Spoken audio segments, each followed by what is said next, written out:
Hello everyone, welcome to drama hut. इस video में fell upon me का next part देखेंगे। प्रीवियस एपिसोड की प्लेलिस्ट का लिंक इस वीडियो के डिस्क्रिप्शन में डाल दी गई है। पहले वो वीडियो देख लीजिए, तभी ये एपिसोड समझ में आएगा, वरना कंफ्यूज हो जाओगे।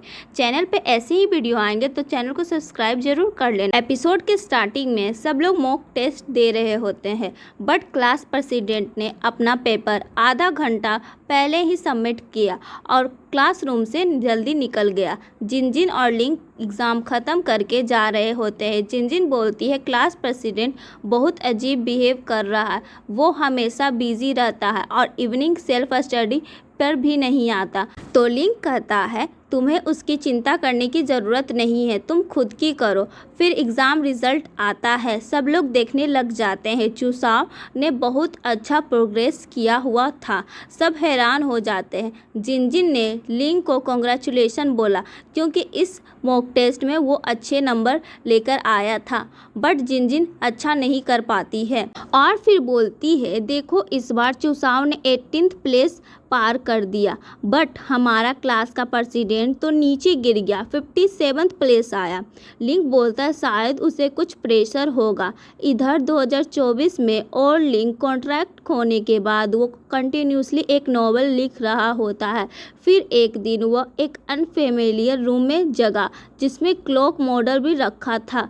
फिर वो डेविड मैन को कॉल करता है कि मैं उठ गया, अभी जाकर डिलीवरी करता हूँ, बट वो कहता है, तुम हो कौन, मैं तुम्हें नहीं जानता। फिर ओल्ड लिंक एक बुक देखता है जो उसकी लिखी हुई थी। फिर उसने 2 पुरानी लिटरेचर बुक देखी जिसमें जिनजिन की हैंडराइटिंग थी। उसने गेस किया उसकी टाइमलाइन चेंज हो गई है और उसे सारी पास्ट की घटनाएं याद आने लगी। उसने कहा, जिनजिन तुम भी अभी जिंदा हो। खुशी से उसने अपने फ़ोन ढूंढा ताकि उसे कॉल करे, लेकिन कॉल नहीं लगता है। तो वो तुरंत जिनजिन का घर चला जाता है, पर मैड ने कहा कि ऑनर अब्रोड में है। उसने चुसाव और चूचू को ढूंढने की कोशिश की, लेकिन वहाँ के लोग उनको जानते तक नहीं थे। उसके बाद वो स्कूल गया मिस लू को मिलने, जो अब प्रिंसिपल बन चुकी थी। मिस लू को पहले से लग रहा था कि उसका पुराना स्टूडेंट उससे मिलने आएगा। ओल्ड लिंग ने अपने सपनों और मेमोरीज के बारे में मिस लू को बताया, जो इतनी रियल लग रही थी जैसे जिनजिन अभी भी जिंदा हो। मिस लू ने कहा कि उसका एहसास सही हो सकता है, पर जिनजिन सच में चली गई है। फिर मिस लू ने कहा, अपना प्रॉमिस पूरा करो, शायद वो दोबारा सामने आए। 2012 में जिनजिन ने अपने फैमिली सिचुएशन का सामना करने का फैसला किया। उसी रात वो अपने पापा से मिलती है और बोलती है कि मुझे पता है आप दोनों डिवोर्स ले रहे हैं। उसके पापा कहते हैं, तुम पहले से जानती थी? जिनजिन कहती है, आपको छिपाना नहीं चाहिए, अब मैं बड़ी हो गई हूँ, ये सब मैं हैंडल कर सकती हूँ। उसके पापा कहते हैं, मैंने ट्राई किया कि मैं तुम्हारी मम्मी से बात करूँ, डिवोर्स रोक दूँ। तो जिनजिन कहती है, मुझे पता है पापा, मम्मी नहीं मानेगी क्योंकि वो अब खुश नहीं है और मुझे भी कोई प्रॉब्लम नहीं है ये डिवोर्स से। मैं चाहती हूँ कि मेरे मम्मी पापा दोनों खुश रहें। फिर उसी रात लिंक की आंटी के कमर में बहुत ज़्यादा पेन होने लगता है। लिंक उन्हें हॉस्पिटल लेकर जाता है तो वो वहाँ क्लास प्रेसिडेंट को देखता है, जो कि बिल पे कर रहा होता है। उसके बाद जिनजिन के फादर ने चुसाव की बहन से ब्रेकअप कर लिया क्योंकि वो नहीं चाहते हैं अपनी बेटी को हर्ट करना। चुसाव की बहन एडमिट की कि उसने गलत चॉइस की थी और ऐसा लगता था जैसे उसने किसी और की फैमिली डिस्ट्रॉय कर दी है, और कहती है, मैंने ही उसे बास्केटबॉल ग्राउंड में लॉक किया था और उसकी रनिंग शूज के साथ छेड़छाड़ भी मैंने की। ये सब करके मुझे बहुत बुरा लगा, मैं अपने आप को ही पहचान नहीं पा रही थी, इसलिए ये सही होगा कि हम दोनों अलग हो जाए। और ये कहकर चली जाती है। नेक्स्ट डे लिंग वो फ्लायर देखकर अपना गेटअप चेंज कर लेता है और वो कोचिंग सेंटर जाता है, क्योंकि उसे शक हो रहा होता है कि कुछ तो गड़बड़ है ये कोचिंग सेंटर में, बट उसे कुछ नहीं पता चलता है। फिर से एग्ज़ाम होता है। अचानक से चूसाव का पेन नीचे गिर जाता है और लिंग के पास चला जाता है। लिंग उसे ले लेता है और उसे घुमाने लगता है। चूसाव जाता है उससे मांगने, बट उस पेन को घुमाने के चलते उसके कान में बहुत ज़्यादा पेन होने लगता है, तो वो दौड़कर चला जाता है वॉशरूम। लिंग और जिनजिन भी उसके पीछे चले जाते हैं। फिर वो देखते हैं चूसाव जो दर्द से चिल्ला रहा होता है। वो उसे पेन वापस दे देते हैं। चूसाव उस पेन की हेल्प से कुछ निकालता है अपने कान से। लिंग पूछता है क्या है ये? चूसाव बोलता है ईयरफोन्स। लिंग पूछता है ईयरफोन क्या कर रहे हैं? तो चूसाव बोलता है म्यूजिक सुनने के लिए है।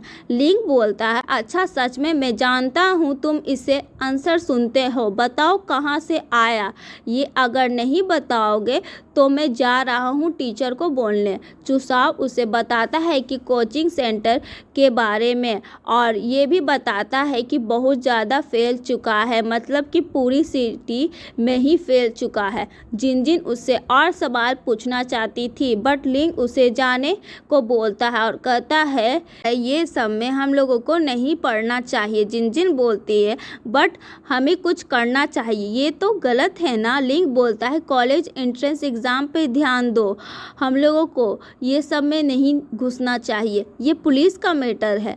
और उसे समझाकर चला जाता है। फिर खुद इन्वेस्टिगेशन करने लगा। उससे सोचा कि ईयरफोन का सिग्नल ऐसी जगह होना चाहिए जहां से इजीली नेटवर्क सबको मिल जाए। तो वो क्लॉक टावर पे जाता है और वही जगह सही जगह थी जहां से सबको नेटवर्क मिल सकता है। Next day college entrance exam के दिन लिंग जा रहा होता है मास्टरमाइंड को पकड़ने। जिनजिन भी छुप के उसका पीछा कर रही होती है और उधर क्लास प्रेसिडेंट सिग्नल चेक कर रहा होता है। उसी वक्त लिंग आ जाता है पीछे से और उसे रोकने को बोलता है, बट क्लास प्रेसिडेंट बोलता है चले जाओ यहाँ से प्लीज़। उसी वक्त जिनजिन आ जाती है और बोलती है क्लास प्रेसिडेंट। लिंग बोलता है जिनजिन जाओ यहाँ से, मैं हैंडल कर लूँगा। जिनजिन बोलती है बताओ पहले मुझे ये क्या कर रहा है? लिंग उसे बताता है कि ये है मास्टरमाइंड जो आंसर बताता है सबको। जिनजिन बोलती है क्या कर रहे हो क्लास प्रेसिडेंट, पागल हो गए हो? क्लास प्रेसिडेंट बोलता है जिनजिन वहीं रहो। जिनजिन बोलती मुझे पता है तुम्हें हेल्प चाहिए, मैं हेल्प करूँगी, मैं अपने पापा से बोलूँगी, मेरी फैमिली तुम्हें फैमिली की तरह ट्रीट करती है, वो लोग पक्का हेल्प करेंगे। क्लास प्रेसिडेंट बोलता है हेल्प करेंगे? तुम्हें पता है मैंने ही वो मिल्क मनी चुराई थी। जिनजिन बोलती है अब ये सब का कोई मतलब नहीं है, बस मुझे तुम ये सिग्नल दे दो। क्लास प्रेसिडेंट बोलता है वही रुको, मैं नहीं दूंगा, तुम चली जाओगी तो हम दोनों पैसा आधे आधा बांट लेंगे। जिनजिन बोलती है ये क्राइम कर रहे हो तुम, तुम्हारी ज़िंदगी बर्बाद हो जाएगी इस चक्कर में। क्लास प्रेसिडेंट बोलता है मेरी ज़िंदगी वैसे भी बर्बाद ही है, और वो गुड बाय बोलकर कूदने चला गया। जिनजिन उसे बचाने के लिए और लिंग भी जितना तेज़ी से दौड़ सकता था दौड़ा। जिनजिन उसे पीछे से खींची और वो बच गया, बट जिनजिन उसके बदले नीचे गिर गई और लिंग उसे बचा नहीं पाया। तभी एक वार्निंग की आवाज़ ज़ोर से बजी और जिनजिन एक चमत्कार की तरह जग उठे। उसने अपने हॉस्पिटल बेड के पास एक यूथ नॉवल देखी। डॉक्टर लू ने कहा एक दोस्त ने जिनजिन को ये कहानी दी है। उसे याद आया उस दिन पब्लिशिंग हाउस के डायरेक्टर ने उसकी नॉवल को रिजेक्ट कर दिया था क्योंकि वो बहुत डार्क थी। दुखी से जिनजिन ने अपने सभी स्क्रिप्ट हवा में उछाल दिए थे। तभी एक गाड़ी आई और उसे ठोककर चली गई। हॉस्पिटल से डिस्चार्ज होने के बाद जिनजिन लगातार उस नॉवल को पढ़ती रही। वो लिंग के प्यार और भरोसे से गहरी तरह से छू गई जो हमेशा उसके साथ था। जिनजिन ने सोचा, लिंग तुम असल दुनिया में कौन हो? सुबह सुबह जिनजिन स्कूल गई। उसने एक ऐसा चेहरा देखा जो उसके सपने जैसा ही था, लेकिन उसे यकीन नहीं था कि वो कहानी और उसके कैरेक्टर सच में है या नहीं। चलते चलते जिनजिन ने एक पहचाना हुआ पीठ देखा। वो नौजवान एक हाथ से एक चिड़िया को आसमान में उड़ा रहा था और दूसरे हाथ में एक पुरानी लिटरेचर की किताब पकड़ी हुई थी। और तब जिनजिन ने समझा, ये तो लिंग है, वही जो उसे उसकी दुनिया के अनंत काल से बचाकर लाया था। लिंग जिनजिन कितने दिनों बाद मिली, चाहे वो बीते हुए कल हो या आने वाला कल, हकीकत हो या सपना। लिंग का आना हमेशा जिनजिन की दुनिया को रंगों से भर देगा। दुआ है कि वो दोनों एक साथ मिलकर हमेशा खुशियों की एक अधूरी नहीं बल्कि पूरी कहानी लिखे। यहीं पर ये सीरीज खत्म होता है।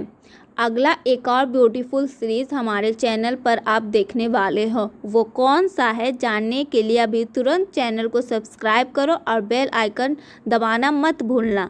मिलते हैं अगले नए सीरीज में, तब तक के लिए बाय।